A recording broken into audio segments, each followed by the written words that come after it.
Hi, and welcome to this new tutorial. And today I want to talk about LFOs. This is a very powerful tool that we have inside the Octatrack, and we have 3 LFO per track. The setup page is subdivided into 2 pages, as every setup page is here. And in the first page, we have the speed and the depth parameters, which of course we can modulate. And if we enter on the second page, we have a lot of options to tell the LFO what to do. So we have, as you can see, 3 LFO plus the design LFO, which I'll talk about later.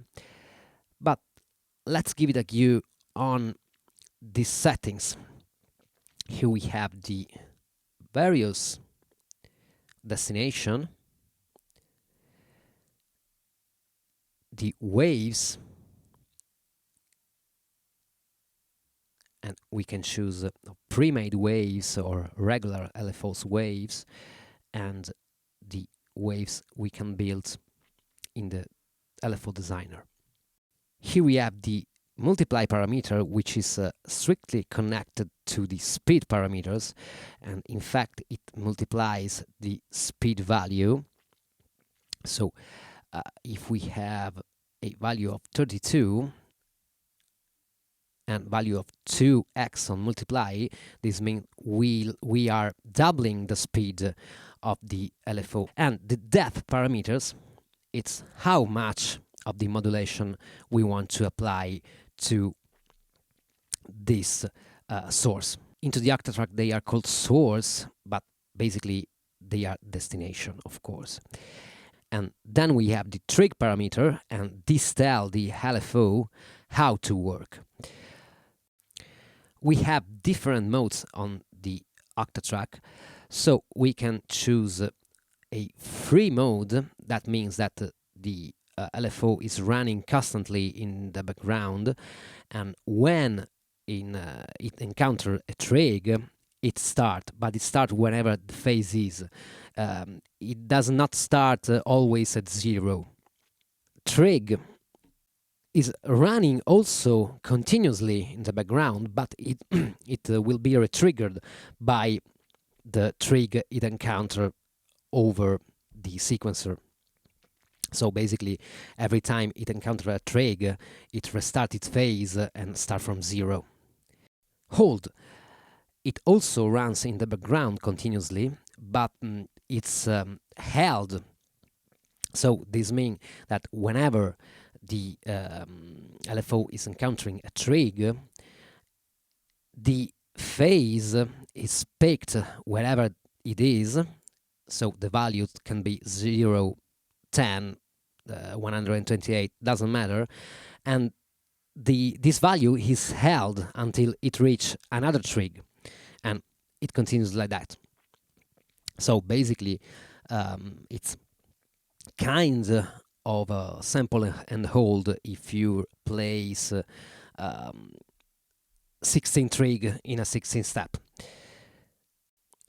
One will restart its phase every time it encounters a trig, but it runs only one time. Basically, you can see the one option as an envelope. Half, same thing, but half time, so half of the cycle of the LFO. And then we have the sync trig, sync 1 and sync half. The sync trig is restarting the phase every time it encounters a trig, but also every time the sequencer ends its cycle and restart. 1 and half basically restart every time you start the track.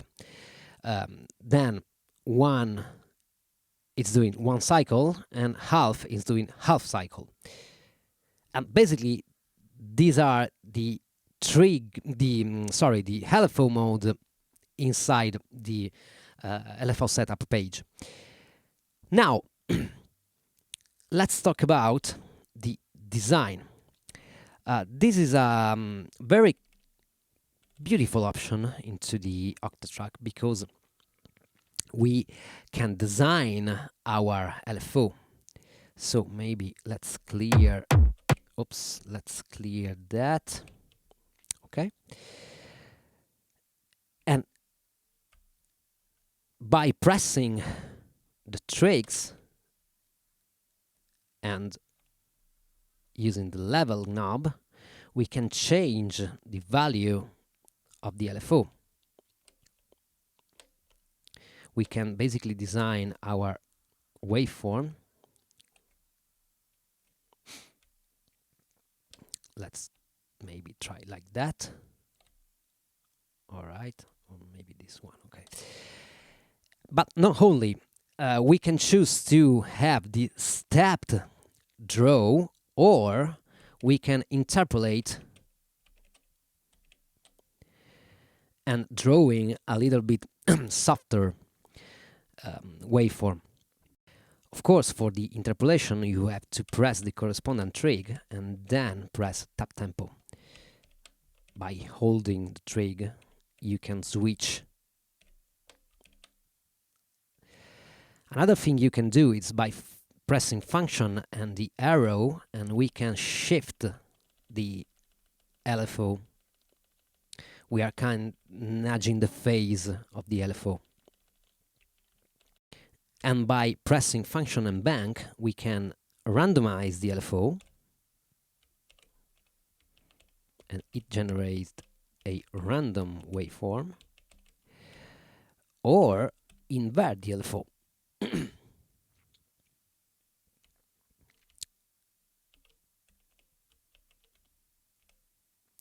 All right.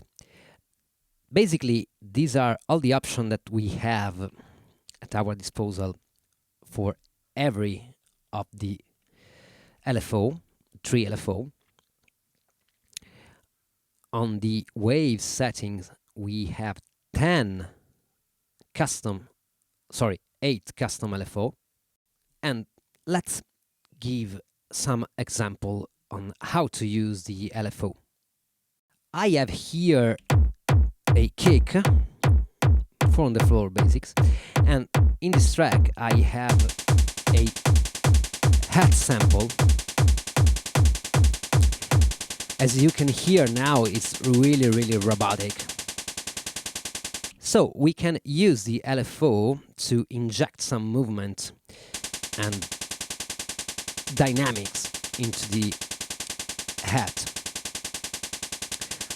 First thing I want to do is to modulate a little bit the volume of this.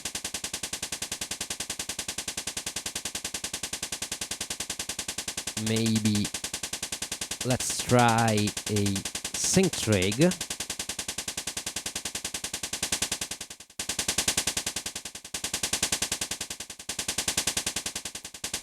Now, of course, I have to lower down the volume.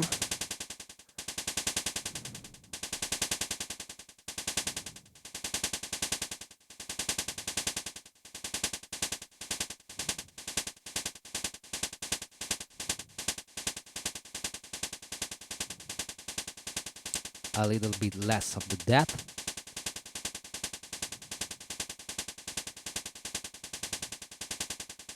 We can inject a slower movement, or of course change the waveform.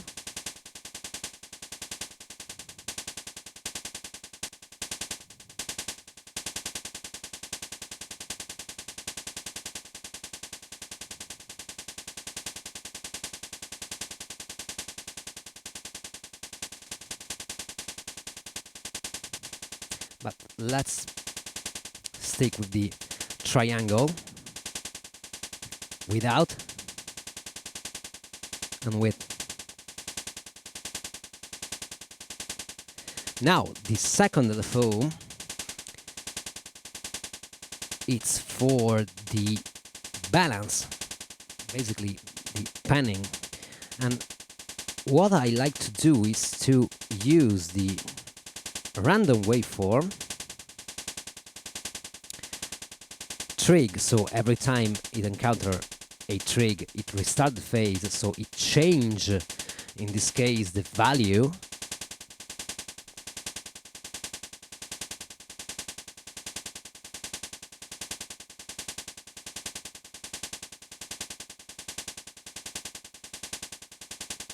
and we have this nice movement, randomic movement across the stereo field. And now the third thing I want to do with the LFO is to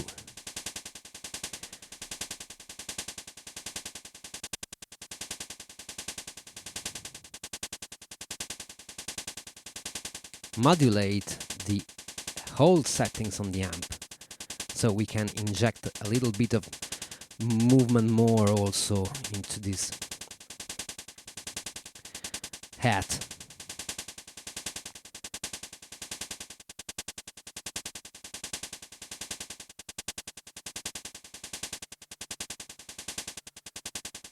Maybe on 64, and let's multiply that.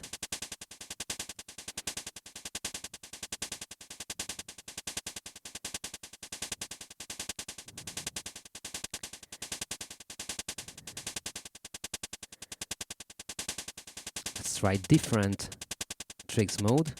Of course, this is not working, but let's stick with the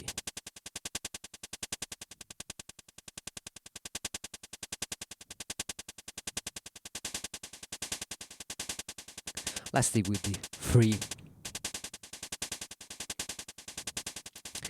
And as you can hear, with 3 LFO, we have inject a nice movement into a pretty much static LFO. Sorry, static hat.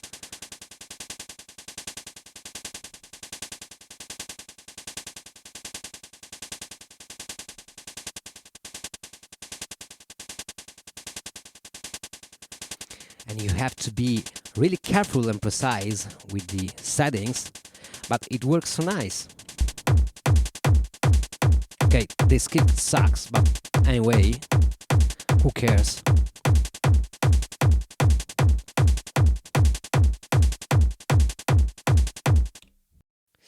Now, we can also use the LFO to, of course, fake a little bit the sidechain. We have modulated the volume here, but let's try to modulate the volume on this track, which is a bass track. And let's pick the volume parameter.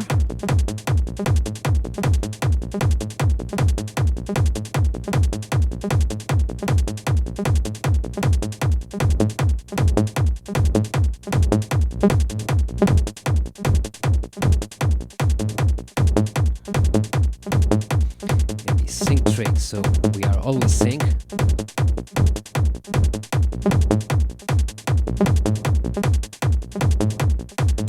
Okay, let's lower down the volume a little bit.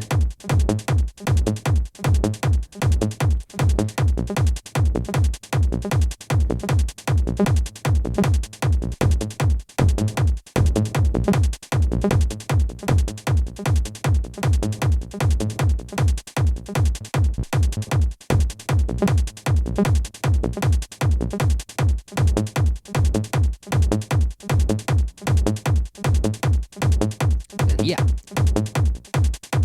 of course, playing with the parameter speed and the multiplier will give you different results and different time signature. Let's lower down a little bit more the volume.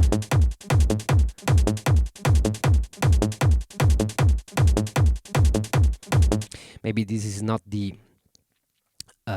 right sample for the sidechain, but you get the point. We are triggering the volume, basically. Now, another thing you can do with the LFO, I have here a single cycle waveform. So let's place this and loop.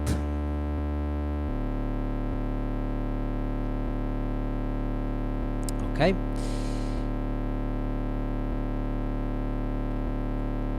Basically, we can use the LFO kind of a sequencer for the pitch of our sample. I have a long sequence here, all right, or a long knot, sorry, and it's held for 16 steps. I want to use the LFO designer, so let's pick the right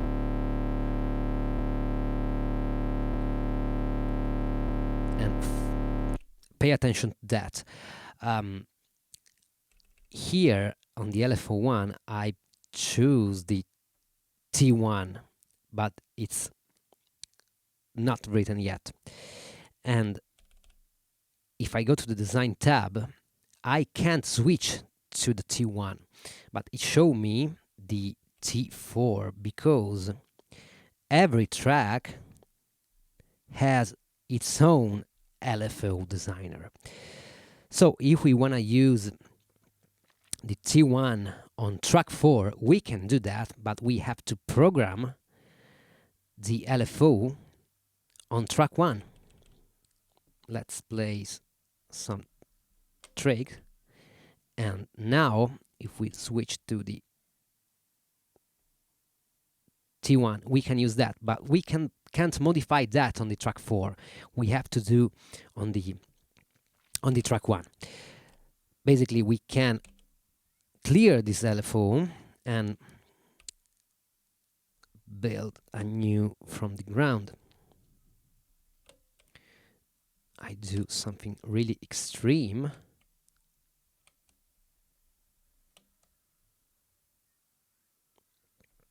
All right. Now let's connect this LFO to the pitch. It's connected yet. It's the first.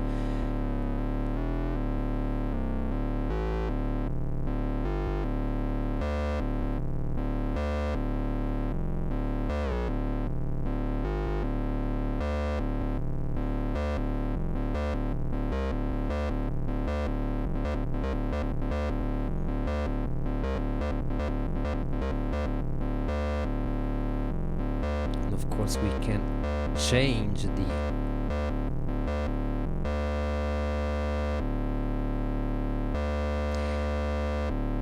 you can hear the old functioning here.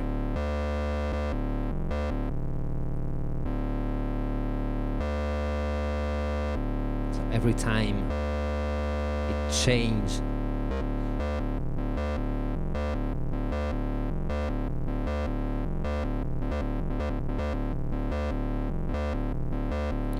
Basically, we have a second sequencer into the Octatrack made by the LFO, and we, of course, can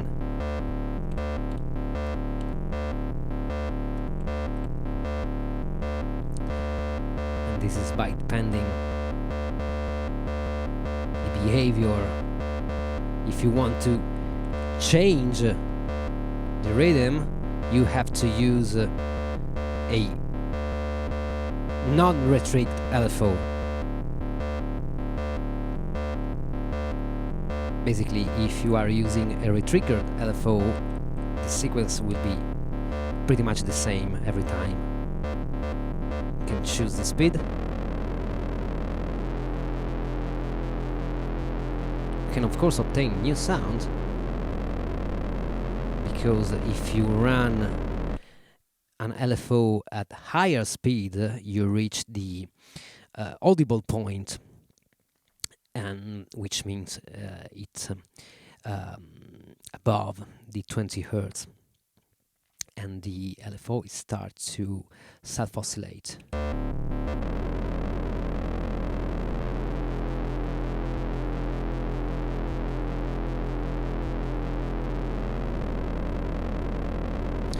Or to be precise, basically the LFO is an oscillator that we can't hear because it's below the audio rate, so our ears can't reach.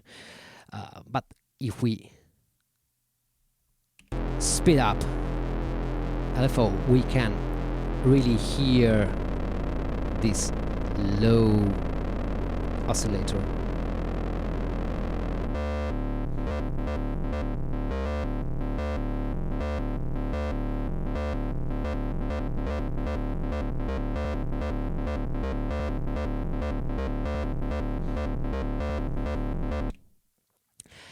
And this is it. Now we can use the LFO also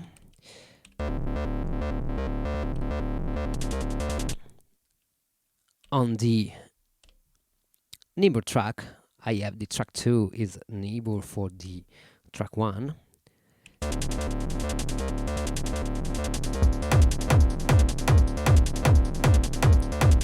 Maybe let's mute this. And we can use the LFO to trigger maybe an effect. So I don't know.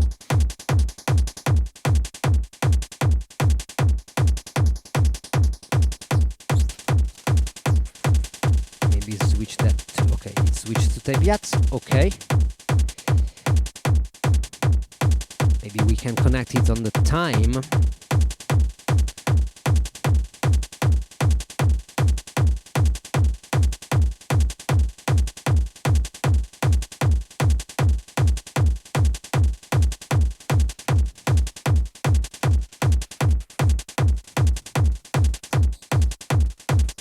Create some weird effects in the background.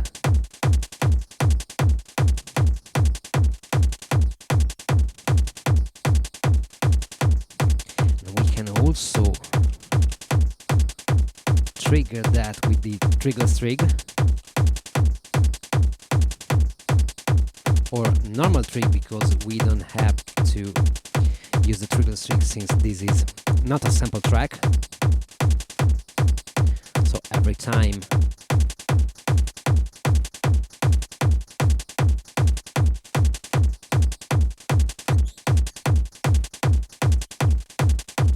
you encounter a new trig,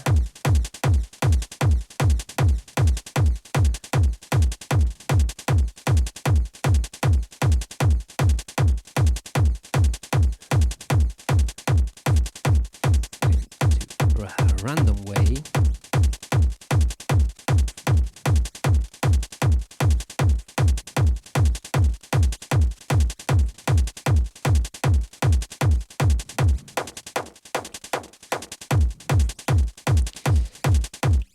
Now we can connect, for instance, I just connected this, okay.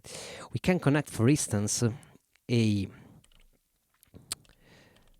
parameter.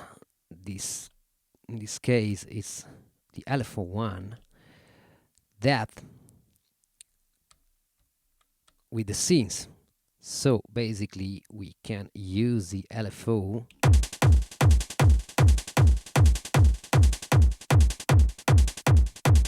also descend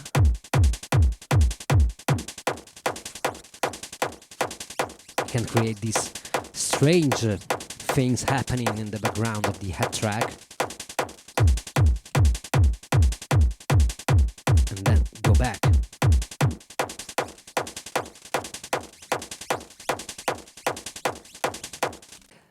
Another way to use the LFO is to kind of scan a wavetable. So we have to retrig this.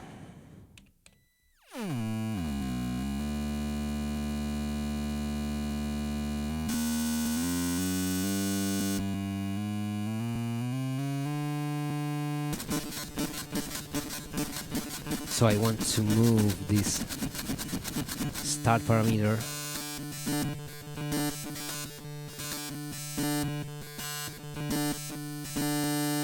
So let's try to connect something from there. The start.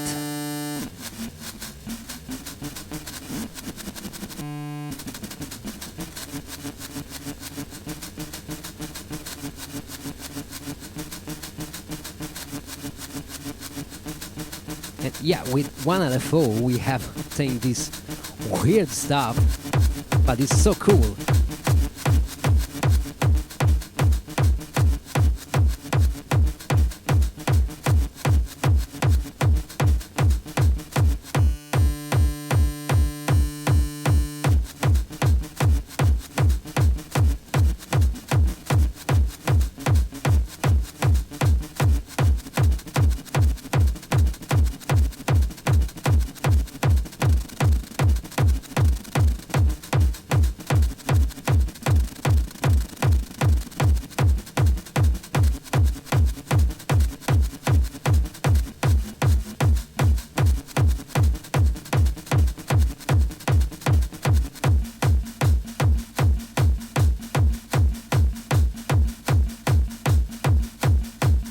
Yeah, we have obtained a little percussion background with one LFO and one samples, or one sequence sample, one loop. And the LFO is really powerful into the Octatrack. Of course, these are only ideas. As always, I give you some strong points to work with and to start your own journey discovering this beautiful machine. And this is it for this tutorial. I hope will be useful for you. And if you need samples and mastering your track, just check my Gumroad. I have services specifically created for dawless musician on the mix and master side, and I have samples and instruments for the Octatrack, Digitakt, Polygon tracker, and so on. So thank you for watching, and see you next time. Bye.